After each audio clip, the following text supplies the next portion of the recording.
According to the Quran, any sexual intercourse between unmarried men and women is punishable with 100 lashes.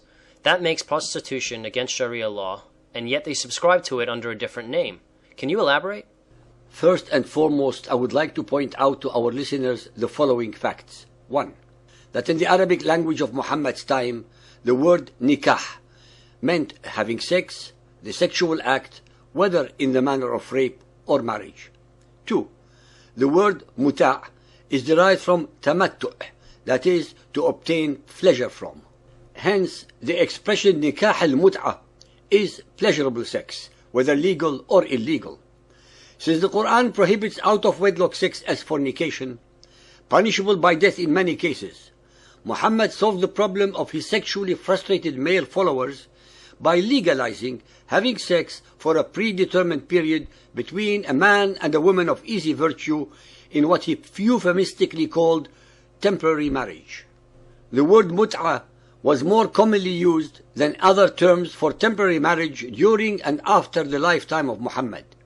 Both its proponents and opponents prefer this word and its derivatives.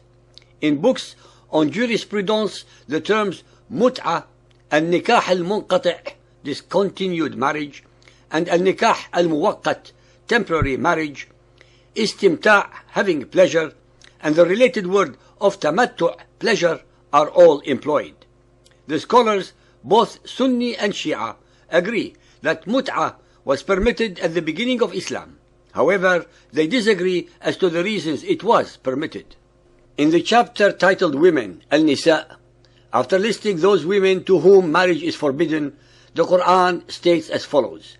Al-Nisa 4.24.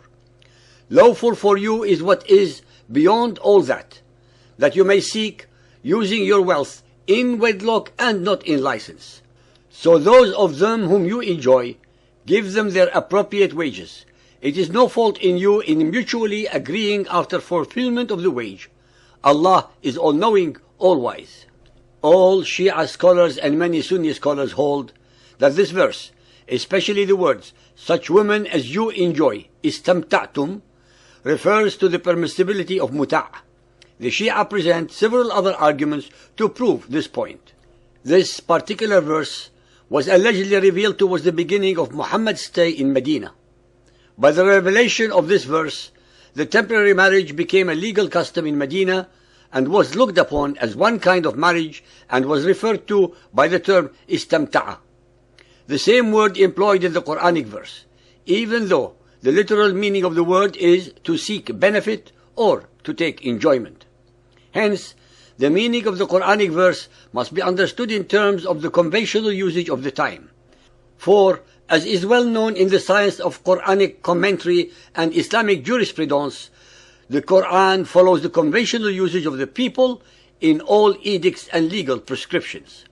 If someone wants to understand a word in the Quran in other than the conventional meaning of the time, he must supply a very strong reason for doing so. Moreover, if one looks up the traditions of the chapter of temporary marriage in the authentic Sunni collections such as Sahih al-Bukhari and Sahih Muslim, one can see that Muhammad and his companions used the word istamta'a when referring to this contract, which is exactly the same as that employed therein. Some Sunnis argue that sexual intercourse is forbidden except with one's wife or a slave by reason of the verse Al-Mu'minun 23.14. Prosperous are the believers who guard their private parts, save from their wives and what their right hands own. According to Aisha, Muhammad's wife, and others, mut'a is forbidden and abrogated in the Quran, where Allah says, who guard their private parts. Sahih al-Bukhari Hadith 7.17, narrated by Jabir bin Abdullah. When I got married, Allah's Apostle said to me, "What type of lady have you married?" I replied, "I have married a matron." He said, "Why? Don't you have a liking for the virgins and for fondling them?" Jabir also said, Allah's Apostle said, "Why didn't you marry a young girl so that you might play with her and she with you?" Sahih Bukhari 7.50, narrated by Ali bin Abi Talib. I said to Ibn Abbas, during the Battle of Khaybar, the Prophet forbade Nikah Al Mut'a and the eating of donkey's meat. Sahih al-Bukhari 7.51 narrated by Abu Jabara. I heard Ibn Abbas giving a verdict when he was asked about the mut'ah with women, and he permitted it, Nikah Al Mut'a. On that, a freed slave of his said to him, that is only when it is very badly needed and women are scarce. On that, Ibn Abbas said, yes. Sahih al-Bukhari 7.52 narrated by Jabir bin Abdullah and Salama bin al-Aqwa.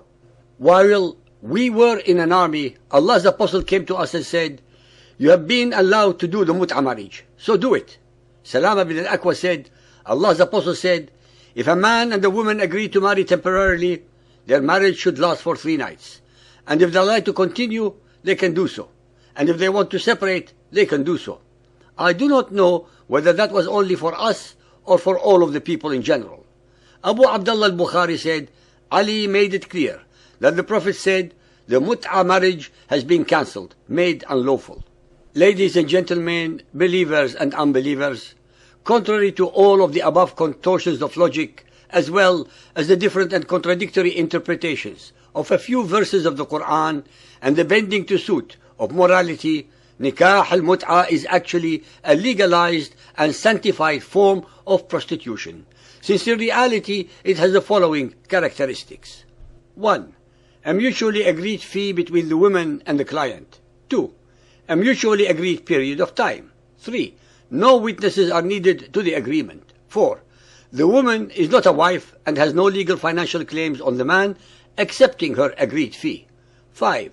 If she gets pregnant, the man takes the child away from her.